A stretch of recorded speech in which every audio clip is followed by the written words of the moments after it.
बिस्मिल्लाहिर्रहमानिर्रहीम। अस्सलाम वालेकुम नाजरीन। आज जो वीडियो हम लेके आए हैं आपके लिए वो गंदम के मतलब है कि गंदम को ज़्यादा अरसा तक कैसे हम महफूज रख सकते हैं, क्योंकि हम गंदम साल के बाद जब आखिर पे आती है ना तो लगनी शुरू हो जाती है, लगनी वो कि कुछ ना कुछ ख़राबी होनी शुरू हो जाती है गंदम में। तो आज जो हम आपको बताने जा रहे हैं कि गंदम को हम ज़्यादा अरसा तक 2-3 साल तक भी कैसे महफूज रख सकते हैं वो आपको हम बताएंगे उसके मतलब। वैसे तो गंदम हर घर की ज़रूरत है, गंदम आटा ज़रूरत है, गंदम तो है। बहुत सारे लोग गंदम नहीं खरीदते, वो आटा इस्तेमाल करते हैं अपने घरों के लिए। तो हम आज जो वीडियो लेके आए मैंने सोचा आपको भी शेयर कर दूं ये बात कि गंदम को हम किस तरह ज़्यादा अरसा तक महफूज रखेंगे। देखें गंदम के अब आखिरी मराहल चल रहे हैं, कणक कटाई के आपको दिखा रहे हैं कि जो भी है मराहल है अब आखिर पे। आज माशाल्लाह मौसम भी बारिश का है, खुशगवार मौसम है, तो हल्की हल्की सी बारिश भी हुई है आज। तो मैंने कहा आपसे शेयर कर दूं कि पहले वक्तों में भी अगर कोई भी कहत वगैरह की कोई बात होती तो वो गंदम को कैसे महफूज रखते थे। हम तो गंदम करते हैं ना कि जब गंदम की कटाई होगी तो हम कहते हैं कि थ्रेशर लगवा के अपनी गंदम निकाल लें। वो गंदम नहीं निकालते थे, वो इन छिट्टों के ज़रिए ही, जैसे ये छिट्टे मेरे हाथ में है ना 2, ये ऐसे ही महफूज कर लेते थे।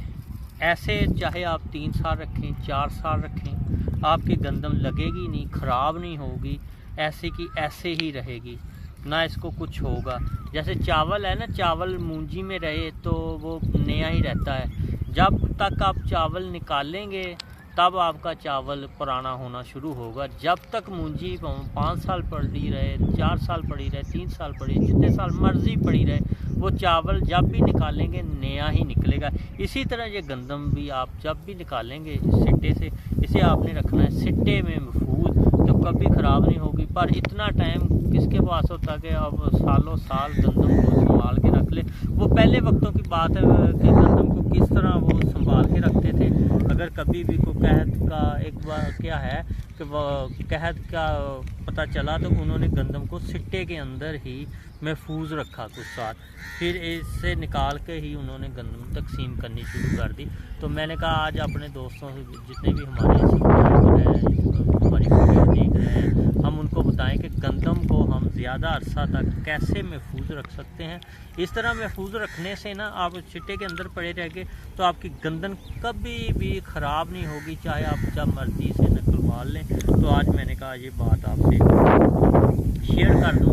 माशाल्लाह आज हवा भी काफ़ी अच्छी चल रही है और गंदम का भी सीजन आपने देखा कि हर तरफ थ्रेशें लगी हुई हैं और गंदम की कटाई हो रही है और हर काम अरूज पे है। तो किसानों की आस उम्मीद है कि अब गंदम उठाएंगे तो जो जो हमने वादे किए हैं वो पाया तकमील तक पहुँचाएँगे। कुछ भी हमने करना है तो अब वो करेंगे। किसी को मोटरसाइकिल बच्चे को लेके देनी है, कोई शादी रखी है, तो इसी तरह हर एक की आस उम्मीद होती है कि जब भी हमारा कोई काम मंजिल मकसूद तक पहुँचे तो हम फिर इसी तरह अपने बच्चों को कोई भी जो भी हमने सोचा होता है, वो किसी ने मकान बनाने होते हैं, किसी ने शादी रखनी है, इसी तरह अपने प्रोसीजर होते हैं। जैसे कहते हैं ना वो कोल्लू का बैल होता ना, वो सारा साल तेल निकालता है, कोई पट्ठों के लिए उसे लगा लेते हैं। कोल्लू का बैल तेल के लिए होता है कि वो सारा दिन उसकी आँखों पे ना पट्टी बांध दी जाती है, पट्टी बांध दी जाती है। वो कहते हैं कि पता नहीं आज मैं कितने पहुँच गया चक्कर लगा लगा के। वो शाम ਨੂੰ पट्टी जो खोल दी है ना तो उत्थे का उत्थे ही खलोता हुंदा, उत्थे की गेड़े कड्ढी जाता। पट्टी बन्नी हुंदी तो वो समझदा अज पता नहीं मैं कितने पहुँच गया, तो जो शाम ਨੂੰ देखदा कि मैं उत्थे का उत्थे खड़ा। इसी तरह इंसान के भी प्रोसीजर होंदे हैं कि सुबह उठदा फिर नवे प्रोसीजर लैके रात ਨੂੰ सोचदा सुबह करांगे ते आ करांगे। इसी तरह ही मैं कि तुहानूं मालूमात दे देवां कि गंदम ਨੂੰ ज़्यादा अरसा तक किस तरह तुसीं महफूज रख सकते हैं। ये ऐसी वीडियो लैके आए ਜਿਹੜੇ भी तुहानूं महफूज इस तरह अजकल तो कोई नहीं रखता, पहले वक्तां दे विच इस तरह महफूज रखते सी। मैं कहा जी ये मालूमात शेयर होनी चाहिए है। तो ਜਿਹੜੇ दोस्तों ने वीडियो पसंद की जिन्होंने मालूमात नहीं सी वो ज़रूर अपना करियो। इस दे नाल ही असीं इजाज़त चाहते हैं। अल्लाह हाफिज़। पाकिस्तान जिंदाबाद।